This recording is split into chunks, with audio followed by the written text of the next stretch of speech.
He dumped me via a group chat 2 weeks before prom so he could take the head cheerleader. So 10 years later, I made sure his Entrepreneur of the Year award ceremony ended in a public bankruptcy filing. I know it sounds like a lot of effort to carry a grudge for a decade, but some fires don't go out. They just turn into charcoal. Hear me out, because the slow burn is always the most satisfying. Let me introduce you to Tyler. In high school, Tyler was the golden boy. Quarterback, dimples, and a smile that convinced everyone he was a saint. I was the quiet girl who did his honors chemistry homework and believed him when he said he loved me. That was until he realized he needed a trophy for the prom photos to boost his social standing. He didn't even have the balls to call me. He just sent a text to our entire friend group saying, "Moving on to bigger and better things. Op, don't show up." The betrayal wasn't just the breakup, it was the humiliation. I spent prom night crying over a bowl of ramen while the whole town watched him crown the prom queen.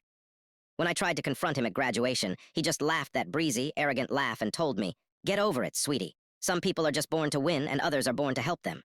I spent the next 10 years making sure he was wrong. I went into forensic accounting. I learned how to track money through walls of fire and oceans of lies.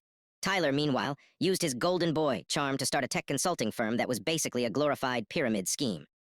He was all over LinkedIn, posting about grindset and disrupting the market, while wearing suits that cost more than my first car.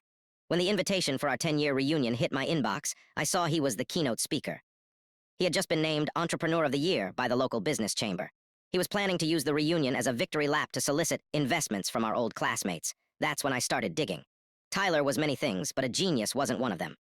He was lazy. He still used the same naming conventions for his files that he used for his chemistry homework in 2014. I didn't need to hack him, I just needed to be thorough. I spent 6 months meticulously documenting his consulting fees, which were actually just shuffled funds from one investor to pay off the interest of another. It was a classic Ponzi scheme with a fresh coat of tech paint. I gathered every bank statement, every forged invoice, and every shell company. I didn't go to the cops yet. I wanted an audience.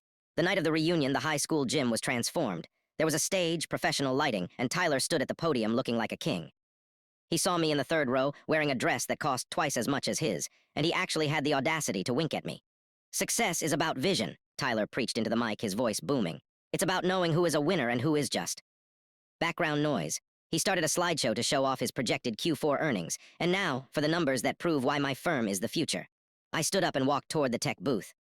The AV guy was a dude I used to tutor in math. He owed me one. I handed him a thumb drive. "Switch the input," I whispered. The screen behind Tyler flickered. The projected earnings chart vanished. In its place appeared a high-resolution scan of a $2 million embezzlement trail, followed by a list of every person in that room Tyler had already scammed. "What is this?" Tyler stammered, his face turning a sickly shade of gray. "This is a joke, right?" "No joke, Tyler," I said, my voice cutting through the stunned silence. I walked up to the edge of the stage.